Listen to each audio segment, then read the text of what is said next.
샬롬 할렐루야. 성부 하나님의 분체 중 하나인 일곱 영에 대해서 계속 말씀드립니다. 일곱 영이란 성도들에게 일곱 가지를 측정하는 아버지 하나님의 마음이지요. 일곱 가지를 측정한 결과 각각의 믿음의 분량에서 합격을 하게 되면 기도의 응답이 주어지게 됩니다. 일곱 가지 중에 믿음, 기쁨, 기도, 감사 말씀드렸고, 다섯 번째 측정하는 것은 계명을 얼마나 잘 지키는가입니다. 성경에 보면 무엇을 하라, 하지 말라, 지키라, 버리라는 말씀들이 많이 있습니다. 이런 말씀들이 모두 하나님의 자녀들이 지켜야 하는 계명이지요. 하나님께서는 이처럼 수많은 계명들을 한 10가지로 요약하여 그것만을 꼭 지키라 명하셨죠. 그것이 바로 십계명입니다. 하나님의 일곱 영은 성도들이 십계명을 얼마나 잘 지키는가를 정확하게 측정하지요. 그래서 기도 응답을 주시고자 할 때 그 측정 결과를 반영하십니다. 평소에 계명을 잘 지킨 성도에게는 기도의 응답과 축복을 주시죠. 반대로 평소에 계명대로 살지 않은 성도에게는 기도의 응답을 주실 수 없습니다. 이처럼 계명을 잘 지키는가가 왜 기도 응답의 조건에 들어가는 것일까요? 하나님께서 응답과 축복을 받는다는, 하나님께 응답과 축복을 받는다는 것은 하나님의 사랑을 받는다는 뜻이 되지요. 그런데 우리 아버지 하나님께서는 모든 것을 공의 가운데 역사하십니다. 아무에게나 응답과 축복을 주시지 않지요. 공의 가운데 사랑받을 만한 사람이어야 하나님께서도 사랑을 주실 수가 있습니다. 잠언 8장 18절, 나를 사랑하는 자들이 나의 사랑을 입으며 나를 간절히 찾는 자가 나를 만날 것이니라 말씀하셨기 때문입니다. 출애굽기 20장 6절에 나를 사랑하고 내 계명을 지키는 자에게는 1000배까지 은혜를 베푸느니라 말씀하셨지요. 그런데 성경에서 우리가 하나님을 사랑하는 가장 명확한 증거는 무엇입니까? 바로 계명을 지키는 것이지요. 요한복음 14장 15절, 우리 예수님께서도 너희가 나를 사랑하면 나의 계명을 지키리라 하셨죠. 요한복음 14장 21절도 나의 계명을 가지고 지키는 자라야 나를 사랑하는 자니 나를 사랑하는 자는 내 아버지께 사랑을 받을 것이요 나도 그를 사랑하여 그에게 나를 나타내리라 하셨습니다. 이처럼 하나님을 진정으로 사랑하는 사람은 하나님의 계명을 지키는 것입니다. 억지로 힘들게 지키는 것이 아니지요. 사랑하기 때문에 기쁘고 행복하게 지킵니다. 물론 믿음이 아직 어린 성도들에게는 하나님의 계명대로 사는 것이 힘들게 느껴질 때도 있습니다. 그래서 계명들을 온전히 지키지 못하지요. 이처럼 믿음이 어린 성도들은 그 모습 그대로를 믿음으로 인정해 주십니다. 또한 계명을 지키지 못할 때가 있다 할지라도 다시 하나님의 말씀대로 살려고 노력한다면 그 모습을 사랑스럽게 여기십니다. 그러나 신앙생활의 연수가 오래되어 벌써 장성한 믿음이 됐어야 할 사람이 여전히 이런 모습이면 안 되지요. 신앙생활의 연수가 더해질수록 계명도 더 온전히 지켜야 합니다. 계명에 명시한 바대로 행할 뿐만이 아니라 더 깊이 있는 행함으로 온전해져야 하지요. 더 깊이 있는 행함. 그래서 이제 믿음의 5단계 들어가면 그때부터가 영의 세계로 입문하는 거라 말씀을 드렸습니다. 그때부터가. 더 깊은 행함이란 무엇인지 예를 들면 10계명 중에 9계명 중에 출애굽기 20장 16절은 네 이웃에 대하여 거짓 증거하지 말지니라 입니다. 거짓 증거란 한 것을 하지 않았다고 하거나 하지 않은 것을 했다고 하는 등 어떤 것을 사실과 다르게 말하는 것이지요. 이러한 거짓 증거는 어떤 일의 결정에 막대한 영향을 끼칠 때가 있습니다. 특히 재판에서 증인의 거짓 증거는 유죄가 무죄가 되게 하거나 무죄가 유죄가 되게 할 수도 있지요. 우리가 만일 그런 자리에 선다면 단연코 진실말을 말씀하시겠는지요? 물론 그리하여야 되겠지요. 그러면 이것으로 9번째 계명을 온전히 지킨다고 볼 수 있을까요? 어떤 상황에서도 거짓 증거를 하지 않은 사람은 일상생활에서 사소한 거짓말도 하지 않습니다. 상대에게 심각한 손해를 입히는 것이 아니라 해도 작은 거짓말 역시 비진리이지요. 또한 사실을 말해줘야 하는 상황에서 자신이 아무 말도 하지 않는 것도 거짓된 행함이 될 수 있습니다. 예를 들어 A가 범한 잘못에 대해 B가 애매히 누명을 쓰는 것을 봅니다. 그런데 자신은 평소에 A와 친분이 있기 때문에 모른 척하고 가만히 있는 것이지요. 이런 경우도 모든 것을 불꽃 같은 눈동자로 감찰하시는 하나님의 7 영에게는 통과할 수가 없습니다. 믿음이 성장할수록 마음이 진실해지기 때문에 작은 거짓도 스스로 용납할 수가 없지요. 그래서 하얀 거짓말도 하지 않게 됩니다. 하얀 거짓말은 상대를 위한다는 생각에서 어떤 것을 사실과 다르게 말하는 것이지요. 믿음이 성장할수록 이런 하얀 거짓말도 하지 않게 되는 것입니다. 어떤 말을 더하거나 빼서 전달하는 것도 거짓 증거에 해당이 되지요. 다른 사람의 말을 그대로 전하는 것이 아니라 자신의 생각과 느낌 속에 말을 더하거나 빼어서 엉뚱하게 전하는 경우이지요. 이런 거짓 증거도 믿음이 성장할수록 자연히 사라지게 됩니다. 믿음이 성장할수록 육신의 생각이 사라지고 자기적인 느낌도 벗어지기 때문이지요. 그래서 진실 그대로를 보고 듣고 느끼며 말할 수도 있게 되는 것입니다. 따라서 이런 사람이라면 다른 사람의 임의로 판단하거나 헤아리는 말은 하지 않게 되지요. 상대의 마음이나 형편을 모른 채 임의로 판단하는 말을 하고 전하는 것도 거짓 증거에 해당이 됩니다. 믿음이 성장할수록 이런 거짓 증거도 사라지는 것입니다. 이처럼 거짓 증거하지 말라는 계명 하나만 살펴보아도 믿음에 따라서 행함의 깊이가 다르지요. 단순히 내가 만일 재판의 증인으로 선다면 결코 거짓 증거를 하지 않을 거야 한다 해서 이 9번째 계명을 온전히 지켰다고 볼 수는 없는 것입니다. 믿음의 분량에 따라서 반드시 그 행함의 깊이도 달라져야 하지요. 10계명의 다른 계명들도 마찬가지입니다.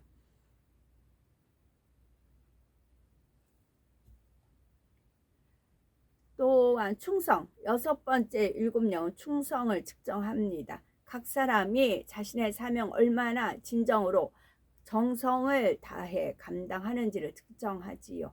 그러므로 주의 종이나 레위족으로서 장로, 권사, 집사, 주교사의 직분에 합당한 충성을 해야 합니다. 또한 기관장이나 구역장으로서 이외의 모든 사명자로서 맡은 바 사명을 참으로 소중히 여기고 잘 감당해야 하지요. 그리고 꼭 하나님 일에만 충성한다고 해서 그것을 온전한 충성이라고 하지는 않습니다. 교회에서 받은 사명뿐만이 아니라 가정의 충성, 일터의 충성을 포함하여 온 집에 충성하는 것이 온전한 충성입니다. 남편으로서, 아내로서, 자녀로서, 부모로서 이처럼 각자 주어진 모든 위치에서 진리로 충성해 나가야 하는 것이죠. 물론 주의 일과 세상 일 중에 하나만 택하라고 한다면 믿음 있는 성도는 주의 일을 택할 것입니다. 그렇다여 이것이 세상 일을 소홀히 해도 된다는 의미는 아닙니다. 궁극적으로는 어느 한편에 치우치지 않고 모든 일을 하나님의 영광을 위하여 진리 안에서 합당하게 행해야 하지요. 때때로 신앙의 연수가 오래되고 직분 있는 일꾼인데도 큰 문제를 만나는 경우를 봅니다. 그리고 문제 해결을 위해 기도하고 또 회개 기도를 하지요. 예전에는 뜨겁게 사명 감당하며 충성했는데 어느 순간부터 사명을 놓았다는 거지요. 사업들을 확장하는데 마음을 점점 빼앗겨서 주의 일을 소홀히 했다는 거죠. 또는 생활에 어려움을 견디지 못하거나 핍박을 피하고자 타협함으로 사명에 대한 충성이 식어진 거죠. 한때는 충성했는데 왜 마음들이 이처럼 변개하는 것일까요? 그것은 충성은 했다고 하지만 영적인 충성은 등한히 했기 때문입니다. 영적인 충성은 그럼 무엇일까요? 꾸준히 마음의 할례를 하는 작업입니다. 끊임없이 마음의 두루마기를 빠는 작업이지요. 이러한 영적인 충성을 병행한 사람은 사명을 감당하는 충성도 변함없이 해나갑니다. 설령 어떤 어려움이 와도 사명을 놓지 않지요. 예를 들어서 가정에 너무나 힘든 일이 생겨도 또는 물질의 어려움을 심하게 겪어도 그것 때문에 사명을 놓지는 않는 것입니다. 왜냐하면 사명 감당은 하나님과 나와의 약속이지요. 내게 어떤 어려움이 왔다 해서 하나님과 약속을 파기하지 않는 것입니다. 그런데 마음의 할례를 하지 않으면 어떤 일이 일어납니까? 육적으로 힘든 일이 생기면 자신의 마음에 남아있는 육의 속성, 악의 모양이 발동되어 스스로 마음을 지킬 수 없게 하지요. 하나님과의 약속도 헌신짝처럼 버리게 하는 결과를 초래할 수가 있습니다. 그러므로 변함없이 온전한 충성을 하려면 반드시 영적인 충성이 동반되어야 함을 꼭 기억을 하셔야 됩니다. 사명을 놓지는 않는다 해도 성령이 충만치 못하면 사명을 억지로 힘들게 감당하는 것을 보지요. 때론 자신의 자리도 지키지 못하거나 그저 겨우 자리만 지키는 사람도 있지요. 7영이 이런 상태의 일꾼을 측정한다면 어찌 합격 점수를 줄 수 있겠는지요. 그러므로 항상 충만하게 사명 감당하기 위해서라도 반드시 마음의 할례를 통해 악은 모양이라도 버려야 합니다. 우리 마음에서 충만함을 뺏어가는 것은 다른 사람이나 나쁜 환경이 아닙니다. 바로 마음속에 남아있는이에요. 마음속에 남아있는 악입니다. 그러므로 다시 한번 영적인 충성의 중요성을 꼭 마음에 새기셔야 되겠지요. 만약 하나님께서 행위적인 충성만 원하셨다면 굳이 사람을 창조하지 않으셨을 것입니다. 순종 잘하고 충성하는 천군 천사들이 하나님의 곁에 무수히 남아있기 때문입니다.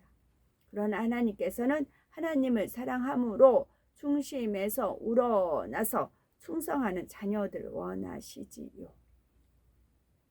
우리 예수님께서는 아버지를 사랑하시기에 이 땅에 오셔서 죽기까지 충성하셨습니다. 또한 엘리야, 모세, 사도 바울, 베드로, 요한도 이 땅의 삶이 다하는 날까지 온전히 충성하셨습니다.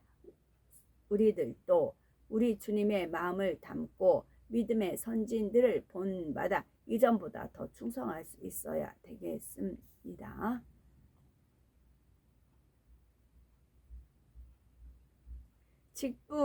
자신의 직분에 따라서 아버지 앞에 충성함이 예전과 지금이 얼마나 달라졌는지요. 예전엔 사명도 사모하고 충성했는데 혹여 지금은 아무것도 맞지 않은 분이 계신지요. 예전이나 지금이나 사명은 그대로라 해도 처음 그 사명을 맡았을 때에 뜨거웠던 마음이 지금은 혹시 식어지지 않으셨는지요. 참 믿음을 가진 성도라면 신앙의 경륜이 쌓일수록 충성도 더 승해지기 마련입니다. 그래야 7영의 측정에도 합격할 수가 있지요. 마지막으로 7영은 사랑을 측정합니다. 물론 여기서 사랑은 영원히 변치 않는 영원한 영적인 사랑이지요. 사랑은 앞서 나온 6가지 전체를 온전하게 엮는 띠와 같은 역할을 합니다. 믿음 플러스 기쁨 플러스 기도 플러스 감사 플러스 계명 지킴 플러스 충성 플러스 사랑입니다. 사랑이 하나로 엮어서 온전하게 하는 것입니다. 이것이 무슨 뜻이냐면 먼저 믿음도 사랑 없는 믿음은 소용이 없습니다. 고린도전서 13장 2절 산을 옮길 만한 모든 믿음이 있을지라도 사랑이 없으면 내가 아무것도 아니오라고 말씀했지요. 사랑 없는 기쁨도 마찬가지입니다. 예를 들어 다른 사람이 잘못되는 것을 보고 기뻐한다면 얼마나 악한 마음인지요. 기도할 때도 사랑으로 기도해야 하지요. 사랑 없는 기도는 하나님께 향으로 상달되기 어렵습니다. 사랑 없는 감사도 마찬가지이고요. 중심을 보시는 아버지 하나님께서는 물론이요, 사람에게도 감동을 줄 수 없지요. 하나님의 계명을 지킬 때도 하나님을 사랑함으로 즐거이 지키는 것이 참임을 말씀드렸습니다. 충성도 사랑하는 마음으로 하는 것을 아버지 하나님께서 진정 원하시지요. 이처럼 사랑이 다른 6가지를 온전히 하나로 묶는 역할을 하기 때문에 사랑이 맨 마지막에 나오는 것입니다. 하나님의 7영은 우리가 모든 것을 행할 때 얼마나 진실한 사랑의 마음으로 하는가를 두루 측정하시지요. 참된 영적인 사랑이 무엇인지가 고린도전서 13장 4절에서 7절 나옵니다.